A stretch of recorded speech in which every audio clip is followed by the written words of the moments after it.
மத்தியில் பாஜக ஆட்சி 5 ஆண்டுகள் நீடிக்காது, விரைவில் கலைந்துவிடும் என்ற புதுச்சேரி முன்னாள் முதலமைச்சர் நாராயணசாமி மோடியை கூட்டணி கட்சியினரை வீட்டிற்கு அனுப்பிவிடுவார்கள் என்று தெரிவித்துள்ளார்.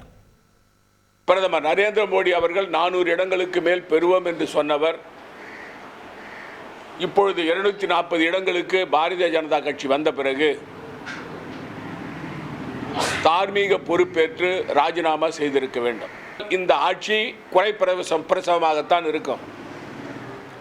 5 ஆண்டு காலம் இந்த ஆட்சி நடைபெறாது. திரு சந்திரபாபு நாயுடு அவர்களும் திரு நிதிஷ்குமார் அவர்களும் அனுபவம் மிக்க அரசியல்வாதிகள். நரேந்திர மோடியினுடைய சர்வாதிகார போக்குக்கும் அவர்களுக்கும் ஒத்து வராது. ஆகவே இந்த ஆட்சி வெகு விரைவில் கலைந்துவிடும்.